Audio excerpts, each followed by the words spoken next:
जय श्री गणेशाय नमः। प्रिय श्रोताओं, भादो संकष्टी चतुर्थी के दिन भगवान श्री गणेश जी की पूजा करके संकटों से मुक्ति और सुख समृद्धि की कामना की जाती है। हर महीने एक दिन ऐसा आता है जब खुद भगवान गणेश अपने भक्तों के संकट हर लेते हैं। लेकिन अगर किसी कारणवश आप व्रत या पूजा पाठ नहीं कर पा रहे हैं तो भी निराश ना हो, क्योंकि विघ्नहर्ता की कथा सिर्फ सुनने मात्र से भी आपको अद्भुत लाभ, आंतरिक शांति और समृद्धि प्रदान कर सकती है। यह कथा केवल श्रवण नहीं, एक जीवन या आध्यात्मिक अनुभव है। बहुत समय पहले की बात है, एक गांव सुखपुर नाम से ही पता चलता था कि वहाँ खुशहाली का राजा था। चारों ओर हरे भरे खेत लहलहाते थे, कुएं हमेशा पानी से भरे रहते थे और गांव के बच्चे गलियों में खेलते हुए अपनी किलकारियों से माहौल को जीवन रखते थे। हर घर में हंसी की आवाज़ आती थी और गांव के लोग आपस में मिलजुल कर रहते थे जैसे एक बड़ा परिवार हो। गणपति बप्पा की कृपा सदैव उन पर बनी रहती थी और हर शुभ कार्य से पहले गणेश जी की पूजा की जाती थी। मगर समय के साथ भाग्य ने पलटा खाया। एक दिन आसमान से बरसने वाली बूंदें जो खेतों की प्यास बुझाती थी रुक गई। कई महीने बीत गए, एक भी बूंद नहीं गिरी। धरती फट गई, खेतों में दरारें पड़ गई और फसलें सूखकर काली पड़ने लगी। पशु पक्षी पानी के लिए हाहाकार करने लगे, कुएं एक एक करके सूखने लगे। उनका गहरा पानी अब सिर्फ सूखी मिट्टी का ढेर बन गया था। गांव में अकाल का साया गहराने लगा। लोगों के चेहरे से हंसी गायब हो गई और उनकी आंखों में एक अजीब सी उदासी घर कर गई थी। हे भगवान, अब क्या होगा? यह सवाल हर जुबान पर था। अकाल ने अपने साथ एक और भयानक मेहमान को बुलाया, बीमारी। पहले एक, फिर दो, फिर पूरे गांव में बुखार, खांसी और कमजोरी फैलने लगी। बच्चे, बूढ़े, जवान सब बीमार पड़ने लगे। वैद्य और हकीमों के नुस्खे काम नहीं आ रहे थे। गांव की रौनक गायब हो चुकी थी। हर घर से कराहने की आवाज़ें आ रही थी। एक समय का सुखपुर गांव अब दुख और निराशा का प्रतीक बन चुका था। लोग मायूस होकर अपने घरों में डूबके रहते थे। कोई उम्मीद की किरण नजर नहीं आती थी। क्या यही हमारा अंत है? लोग बुदबुदाते, उनकी आवाज़ें में हर उम्मीद मर चुकी थी। गांव में एक वृद्ध महिला रहती थी। उनका नाम था गौरी बाई, मगर गांव वाले उन्हें प्यार से दीदी माई कहते थे। उनकी आंखें अनुभव से चमकती थी और उनके सफ़ेद बाल उनके जीवन के मुश्किलों भरे सफ़र की कहानी कहती थी। उन्होंने अपने जीवन में कई उतार चढ़ाव देखे थे, लेकिन ऐसी भयानक स्थिति उन्होंने कभी नहीं देखी थी। गांव की यह हालत उनसे देखी नहीं जा रही थी। हर सुबह जब वो अपनी झोपड़ी से बाहर निकलती तो सूखते पैरों, उदास चेहरों और शांत गलियों को देखकर उनका दिल दर्द से भर उठता था। नहीं, यह नहीं हो सकता, हमें कुछ करना होगा। वो अपने मन में हर दिन दोहराती। एक दिन जब पूरा गांव निराशा में डूबा था, दीदी माँ ने अपने छोटे से पूजा घर में बैठी थी। उनकी आंखें नम थी पर मन में एक दृढ़ संकल्प उमड़ रहा था। उन्होंने गणेश जी की मूर्ति को देखा, वही गणेश जी जिन्हें बचपन में पूजती आ रही थी, वही विघ्नहर्ता जो हर संकट को हर लेते थे। उनके मन में एक विचार आया, जैसे अंधेरे में एक दिया जल उठा हो। संकष्टी चतुर्थी, उन्होंने फुसफुसाया। संकष्टी चतुर्थी का व्रत यह सबसे कठिन व्रतों में से एक है, पर गणपति बप्पा ही अब हमारा सहारा है। यह विचार उनके मन में कुछ देर घेर कर रखता है। संकष्टी चतुर्थी का व्रत 48 दिनों का था और यह अत्यंत कठिन माना जाता था। इसमें निराहार रहकर पूर्ण निष्ठा के साथ गणेश जी की पूजा करनी होती थी। इस उम्र में जब शरीर बीमारी और कमजोरियों से घिरा था, यह व्रत करना लगभग असंभव था। लेकिन दीदी माई के मन में गांव के प्रति प्रेम इतना गहरा था कि उन्होंने अपने बारे में सोचा ही नहीं। अगर इस व्रत से मेरे गांव वालों को राहत मिल जाए तो मैं हर कष्ट सहने को तैयार हूँ। उन्होंने दृढ़ता से कहा। अगले दिन सुबह दादी माई ने गांव के मुखिया और कुछ बड़े बुजुर्गों को अपने पास बुलाया। उन्होंने उन्हें अपने विचारों के बारे में बताया। मैं संकष्टी चतुर्थी का 48 दिन का विशेष व्रत करूंगी। उन्होंने अपनी आवाज़ में पूरा विश्वास भरते हुए कहा। गांव वाले उनकी बात सुनकर हैरान रह गए। दादी माई, आपकी उम्र हो गई है, शरीर इतना कमज़ोर है, यह व्रत तो जवान लोगों से भी नहीं होता, आप कैसे कर पाएंगी? मुखिया ने चिंता व्यक्त की। एक और गांव वालों ने कहा, दादी माई, यह अकाल और बीमारी तो भगवान की इच्छा है, हम क्या कर सकते हैं? दादी माँ ने उनकी बात शांति से सुनी और फिर मुस्कुराते हुए बोली, विश्वास यही हमारी सबसे बड़ी शक्ति है और जब तक सांस है मैं हार नहीं मानूंगी। अगर मेरा एक छोटा सा प्रयास इस गांव को बचा सकता है तो मुझे यह करना ही होगा। विघ्नहर्ता गणेश जी जरूर हमारी सुनेंगे।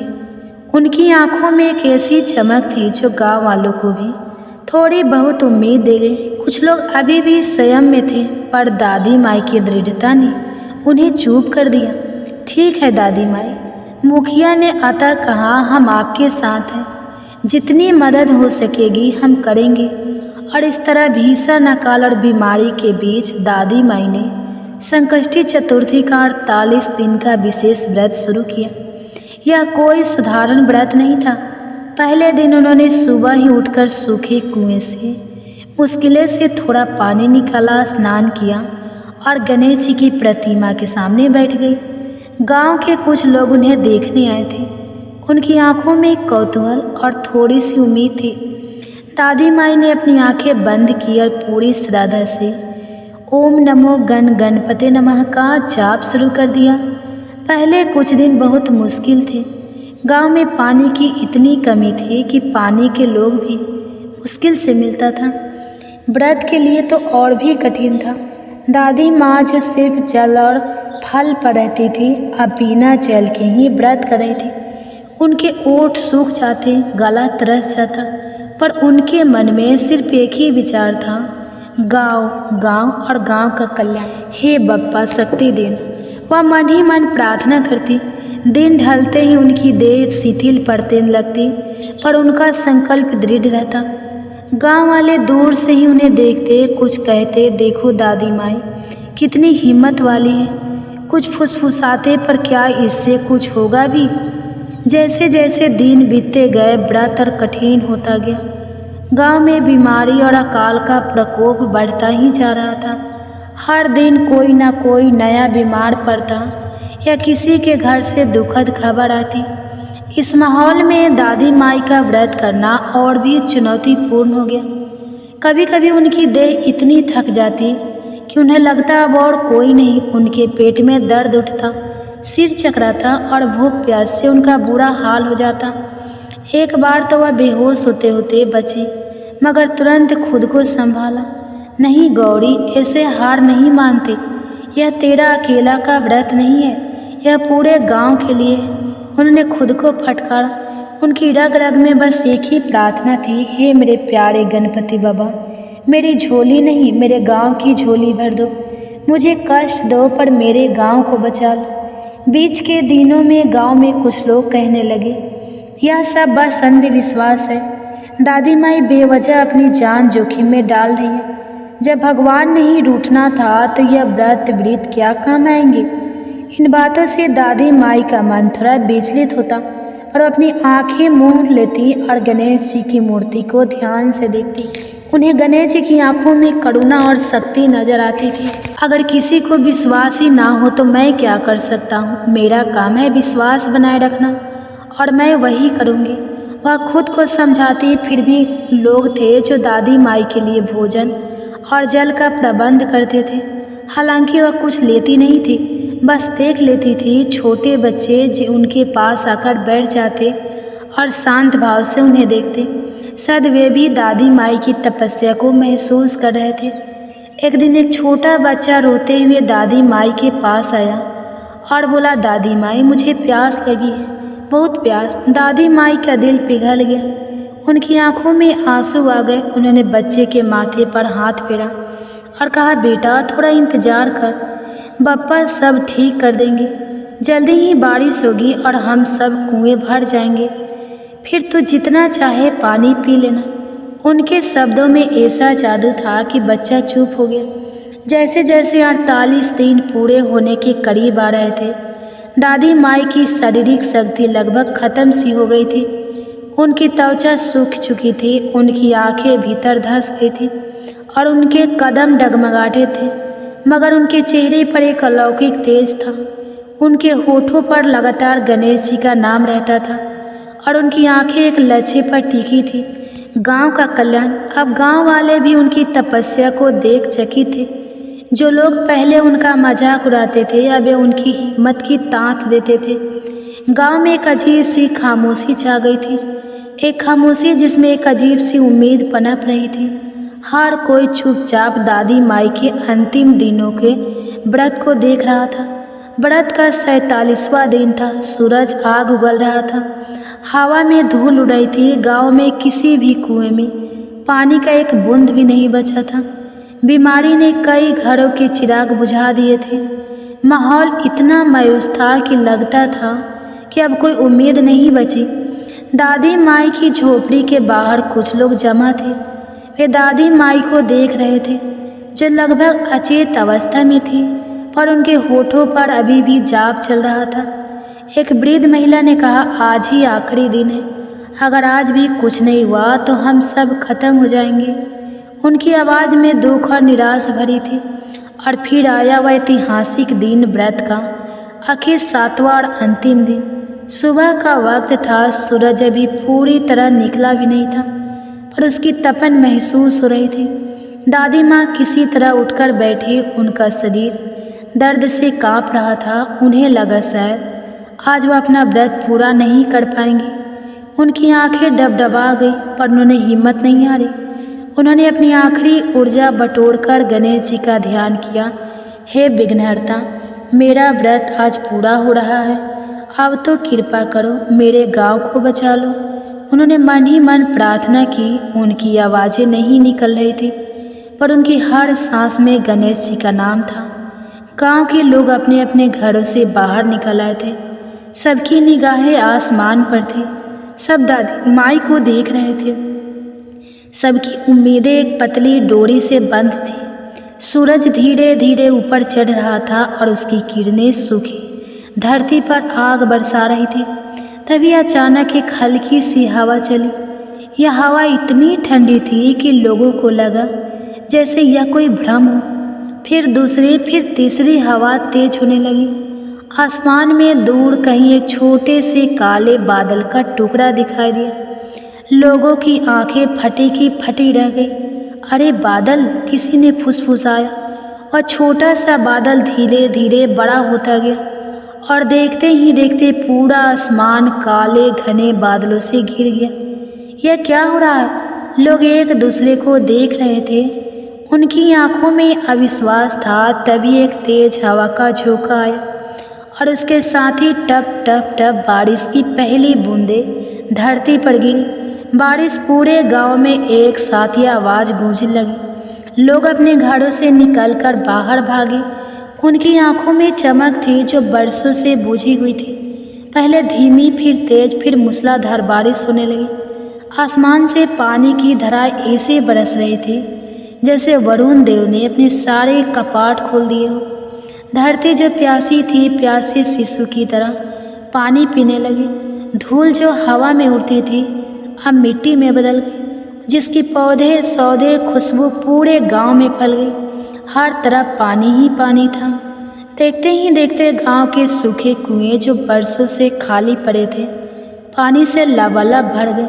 कुएं भर गए। बच्चों ने खुशी से चिल्लाना शुरू किया। बड़े बूढ़े जवान सब पानी में नाचने लगे, एक दूसरे को गले लगाने लगे। उनकी आंखों में आंसू थे, खुशी के आंसू। सिर्फ पानी ही नहीं बरसा था, यह बारिश अपने साथ एक और वरदान लेकर आई थी। बीमारी भी समाप्त हो गई थी। जिन लोगों को बुखार था उनकी तबीयत में सुधार होने लगा। जो कमज़ोर थे उन्हें ताकत मिलने लगी। हवा में एक नई ऊर्जा थी, जैसे बीमारी का सारा जड़ धुल गया हो। गांव में एक बार फिर से बच्चों की किलकारियाँ गूंजने लगी और घरों से हंसी की आवाज़ें आने लगी। पूरे गांव में उत्सव का माहौल था। लोग नाच रहे थे, गा रहे थे, एक दूसरे को बधाई दे रहे थे। हर कोई बस एक ही बात कह रहा था, दादी माई, यह सब आपकी वजह से हुआ है, यह आपकी तपस्या का फल है। दादी माँ अपनी झोपड़ी में बैठी थी, उनकी आंखें बंद थी और उनके चेहरे पर एक शांत मुस्कान थी। उन्होंने देखा कि उनकी प्रार्थना सुन ली थी। उनकी आंसू खुशी से बह रहे थे। गांव वाले द्वार कर दादी माँ के पास आए। उन्होंने दादी माँ को उठाया और उनके अपने कंधों पर बैठा लिया, जैसे कोई योद्धा विजय होकर लौटा हो। दादी माँ की जय हो, गणपति बप्पा की जय हो। पूरे गांव में यह नारा गूंजने लगा। दादी माँ ने अपनी आंखें खोली और इतने प्यार भरे चेहरे को देखकर उनका दिल भर आया। उन्होंने हाथ जोड़कर गणेश जी को धन्यवाद दिया। इस घटना के बाद गांव वालों ने इसे गणपति बप्पा की साक्षात कृपा माना। उन्होंने महसूस किया कि दादी माँ की निस्वार्थ सेवा, उनकी अटूट श्रद्धा और उनके दृढ़ संकल्प ने यह चमत्कार संभव किया था। यह सिर्फ दादी माँ के व्रत नहीं था। मुखिया ने एक बैठक में कहा, यह हम सबके लिए एक सबक था, विश्वास का, उम्मीद का और निस्वार्थ सेवा का। गांव वालों ने सर्वसम्मति से निर्णय लिया कि अब से हर साल संकष्टी चतुर्थी का यह 48 दिन का विशेष व्रत सामूहिक रूप से किया जाएगा। हर घर से कोई ना कोई सदस्य इस व्रत में शामिल होगा और सब मिलकर गणेश जी की पूजा करते। यह सिर्फ एक व्रत नहीं रहा, यह सुखपुर गांव की पहचान बन गया। यह एकता का, विश्वास का और त्याग का प्रतीक बन गया। गांव की खुशहाली लौट आई और हर साल जब वे सामूहिक रूप से यह व्रत करते तो उन्हें दादी माँ की तपस्या और गणपति बप्पा की कृपा याद आती थी। वे सब मिलकर गाते हैं, गणपति बप्पा मोरया, अगले बरस तू जल्दी आ। प्रिय श्रोताओं, इस वीडियो में संकष्टी चतुर्थी की पावन कथा यहीं पर समाप्त होती है। यह कामना करते हैं कि भगवान श्री गणेश जी की कृपा बनी रहे, आपके जीवन में सदैव सुख, शांति, समृद्धि हो और सकारात्मक ऊर्जा का संचार होता रहे। यह विशेष दिन न केवल भक्ति भाव से भर देता है, बल्कि हमारे जीवन में एकता, प्रेम और आस्था का संदेश भी लेकर आता है। संकष्टी चतुर्थी की कथा को सुनने के लिए हृदय से धन्यवाद। कृपया अपने विचार और अनुभव कमेंट्स में अवश्य साझा करें और जय श्री गणेश लिखना ना भूलें। आपके द्वारा किए गए कमेंट्स न केवल आपको प्रेरित करेंगे, बल्कि अन्य दर्शकों के लिए भी भक्ति और श्रद्धा का स्रोत बनेंगे। जय श्री कृष्ण। ओम नमः शिवाय।